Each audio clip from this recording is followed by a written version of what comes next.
नमस्कार दोस्तों, स्वागत है आपका हमारे podcast modern day super powers में।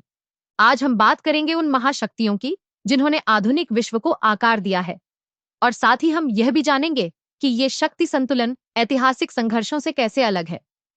हमारे साथ हैं प्रोफेसर अरविंद मिश्रा जी, जो एक वरिष्ठ विज्ञान शिक्षक हैं और भू राजनीतिक विषयों पर गहरी समझ रखते हैं। प्रोफेसर साहब, आपका हमारे पॉडकास्ट में हार्दिक स्वागत है। धन्यवाद रिया। मुझे यहाँ आकर बहुत अच्छा लग रहा है। प्रोफेसर साहब, सबसे पहला सवाल ये है कि आज के समय में महाशक्ति किसे कहा जाता है और क्या अमेरिका, चीन और भारत इस सूची में आते हैं? बहुत अच्छा सवाल है रिया। महाशक्ति को परिभाषित करने के लिए तीन मुख्य चीजें देखी जाती हैं: आर्थिक ताकत, सैन्य शक्ति और सांस्कृतिक प्रभाव। अमेरिका को आज भी एक सुपर पावर माना जाता है क्योंकि उसकी अर्थव्यवस्था सबसे बड़ी है और उसकी सेना तकनीकी रूप से सबसे उन्नत है। चीन ने पिछले कुछ दशकों में तेजी से प्रगति की है। उसकी मैन्युफैक्चरिंग क्षमता और बेल्ट एंड रोड इनिशिएटिव ने उसे आर्थिक और भू राजनीतिक ताकत बनाया है। भारत एक उभरती महाशक्ति है। हमारी सॉफ्ट पावर जैसे योग और बॉलीवुड और साथ ही तकनीकी क्षेत्र में हमारी प्रगति हमें इस दौड़ में आगे रखती है। यह बहुत ही दिलचस्प है, लेकिन प्रोफेसर साहब, इतिहास से तुलना करें तो क्या आज की महाशक्तियों का संघर्ष अलग है? बिल्कुल रिया, अगर हम ऐतिहासिक संघर्षों की बात करें, जैसे कि ब्रिटिश साम्राज्य और अन्य उपनिवेशवादियों का द्वार, तो यह भूमि पर कब्जा करने और संसाधनों को लूटने पर केंद्रित था। आज के संघर्ष अधिक जटिल हैं। अब लड़ाई साइबर वॉरफेयर, डेटा कंट्रोल और तकनीकी प्रभुत्व के लिए है। उदाहरण के लिए, अमेरिका और चीन के बीच का टेक्नोलॉजी वॉर देखें।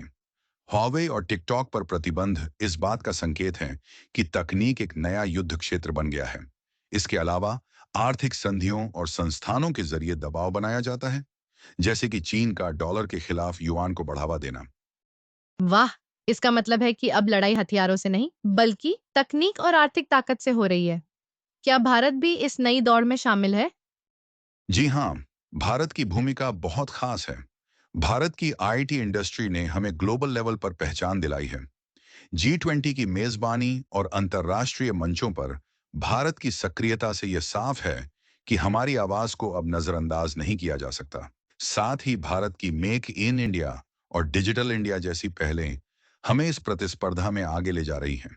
लेकिन हमें अपनी शिक्षा प्रणाली, शोध और विकास में और निवेश करना होगा ताकि हम इस दौड़ में स्थायी रूप से बने रहें। तो प्रोफेसर साहब, क्या आपको लगता है कि भारत आने वाले समय में अमेरिका और चीन जैसी महाशक्ति बन सकता है? रिया, संभावनाएं बहुत हैं, लेकिन यह इस बात पर निर्भर करता है कि हम अपनी नीतियों और संसाधनों का उपयोग कैसे करते हैं। अगर भारत अपनी युवा आबादी को सही दिशा में ले जाए और अपने वैज्ञानिक और तकनीकी बुनियादी ढांचे को मजबूत करे, तो वह दिन दूर नहीं जब भारत भी एक सुपर पावर होगा। बहुत-बहुत धन्यवाद प्रोफेसर साहब, इस जानकारीपूर्ण बातचीत के लिए। आपने बहुत सरल और प्रभावी तरीके से हमें समझाया कि आज की महाशक्तियाँ कैसे काम करती हैं और भारत का भविष्य कैसा हो सकता है।